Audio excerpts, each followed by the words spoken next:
کہ آنکھوں میں قطرے ڈالنے سے روزے میں کیا حکم ہے؟ یاد رہے، آنکھوں کے کسی مرض کی بنا پر اگر آنکھوں میں قطرے ڈالے جائیں تو شرعاً اس کی اجازت نہیں ہے۔ آنکھوں میں قطرے ڈالنے سے روزہ ٹوٹ جاتا ہے، تو لہذا اگر آنکھوں میں قطرے ڈالنے کی نوبت آئے، کوئی ایسی بیماری ہے کہ آنکھوں میں قطرے ڈالنے ہیں، تو پھر روزے کے علاوہ ٹائم کا انتخاب کیا جائے اور اس میں آنکھوں میں قطرے ڈالے جا سکتے ہیں، لیکن حالت روزہ میں اس کی اجازت نہیں ہے۔ جس نے حالت روزہ میں جان بوجھ کر آنکھوں میں قطرے ڈالے تو ایسی صورت میں اس کا روزہ ٹوٹ جائے گا۔ اب اسی سے متعلقہ سوال یہ ہے کہ آنکھوں میں دوائی تو نہیں ڈال سکتے، قطرے نہیں ڈال سکتے، تو کیا حالت روزہ میں آنکھوں میں سرما لگایا جا سکتا ہے؟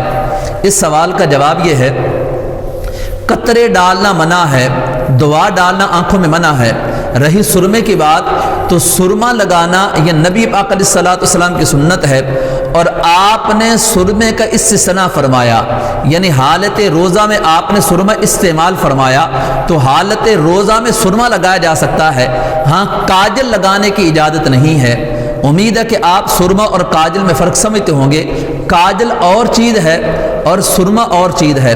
عمومی طور پہ عورتیں زیادہ تر آنکھوں میں کاجل لگاتی ہیں، سرما کم لگاتی ہوگی، لیکن آنکھوں میں کاجل لگانے کی شرعاً اجازت نہیں ہے۔ ہاں، سرما لگانے کی اجازت ہے، سرما لگائیں تو اس سے روزہ فاسد نہیں ہوتا، اور سرما لگانا چونکہ نبی پاک علیہ الصلوۃ والسلام نے اس کا استثناء فرمایا ہے کہ سرما لگانے کی وجہ سے روزہ نہیں ٹوٹتا۔